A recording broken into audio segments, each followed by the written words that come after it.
قیامت کے بارے میں چھوٹی بڑی پیشین گوئیاں ایسی ہیں جنہیں ہم دیکھتے ہیں کہ کچھ تو آلموسٹ پوری ہو چکی ہیں، اور اب اس جبل حبشہ کی چوٹی پر اس سفید محل کی تعمیر بھی ایک اور پیشین گوئی لگتی ہے جو پوری ہونے جا رہی ہے، کیونکہ یہ محل بالکل اسی مقام پر تعمیر ہوا ہے جس کے بارے میں بتایا گیا ہے کہ یہ دجال کا ٹھکانہ ہوگا۔ آنے والے سالوں میں خاص طور پر قرب قیامت کے اگر دنیا کی ایکو سسٹم میں بڑی بڑی تبدیلیاں رونما ہوں گی۔ اسلامی نظریات کے مطابق کچھ واقعات ایسے بیان کیے گئے ہیں جن کے رونما ہونے کا تعلق دجال کی آمد سے ہے۔ ان سب میں عام پیشی گوئی یہ ہے کہ دجال کے آنے سے پہلے حضرت امام مہدی کا ظہور ہوگا۔ دجال کی آمد سے 3 سال پہلے دنیا ایک عظیم قحط سے گزرے گی۔ اسلامی تعلیمات اور ان پر عمل کرنے والے بہت کم رہ چکے ہوں گے۔ جہالت کا دورہ ہوگا اور دجال کے آنے سے پہلے دنیا کے کچھ حصوں میں کچھ جنگیں بھی لڑی جائیں گی۔ دجال کا ظہور مشرق کی طرف سے ہوگا اور وہ بہت تیزی سے دنیا کا سفر کرے گا اور ایک شہر سے دوسرا شہر ہوتے ہوئے تقریباً پوری دنیا میں پہنچے گا سوائے مکہ اور مدینہ کے، جہاں وہ داخل نہ ہو سکے گا۔ دجال کئی طرح کے کارنامے سر انجام دے گا اور جہاں کہیں بھی وہ جائے گا کرپشن، افراتفری اور انتشار پھیلائے گا۔ دجال ایک گندمی رنگت فروا جسم کے مالک کو بیان کیا گیا ہے جس کا سینہ بے حد چوڑا ہوگا، اس کے بال کرلی اور کالے ہوں گے اور اس کی پیشانی پہ واضح دکھائی دینے والے 3 حروف کاف، فے اور رے یہ لکھے ہوں گے۔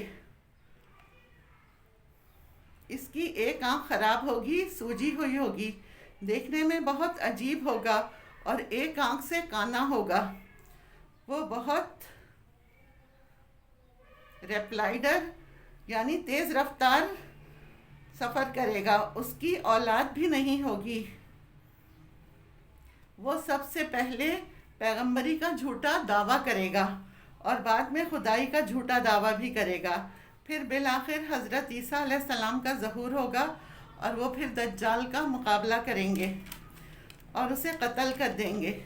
سعودی عرب کے شہزادہ محمد بن سلمان یہودیوں اور عیسائیوں کا ایک ایکٹیو ایجنٹ کے طور پر وہ کام کر رہے ہیں۔ شہزادہ سلمان نے قرب قیامت کی بہت سی نشانیوں اور خاص طور پر دجال کی آمد والی پیشین گوئیوں کو پورا کرنے میں سہولت کاروں کا رول ادا کیا ہے۔ ایسا لگتا ہے کہ سعودی حکمران امام مہدی کی آمد سے خوفزدہ ہیں، جس کی بڑی وجہ یہ ہے کہ امام مہدی کا جب ظہور ہوگا تو ان کی بادشاہت ختم ہو جائے گی۔ اب وہ امام مہدی کی آمد کو روکنے کے لیے جو بھی اقدام کر رہے ہیں وہ ان کے اپنے ہی خلاف ہو رہے ہیں۔ مغربی دنیا اور خاص طور پر یہودیوں کی مدد، ان کی سپورٹ حاصل کرنے کے لیے جو یہ حکمران کر رہے ہیں، اس سے الٹا حضرت امام مہدی کی آمد کا راستہ ہموار ہو رہا ہے۔ مغربی رہنماؤں اور یہودیوں کو خوش کرنے کے لیے جہاں کئی اقدامات کیے گئے، وہاں نیوم سٹی پروجیکٹ محمد بن سلمان کا ایک اہم منصوبہ ہے جو خاص طور پر یہودی لابی کو خوش کرنے کے لیے یہ قدم اٹھایا گیا ہے۔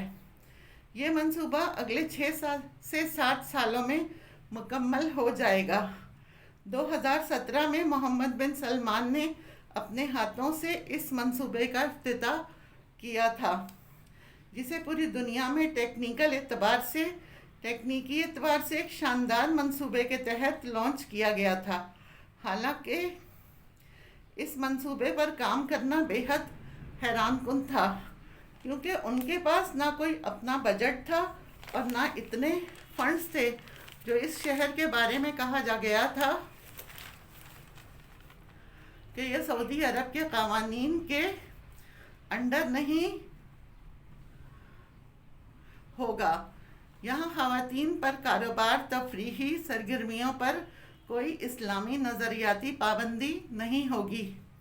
حقیقت میں یہ شہر کسی بھی قسم کے قانون اور پابندیوں سے بالاتر ہوگا۔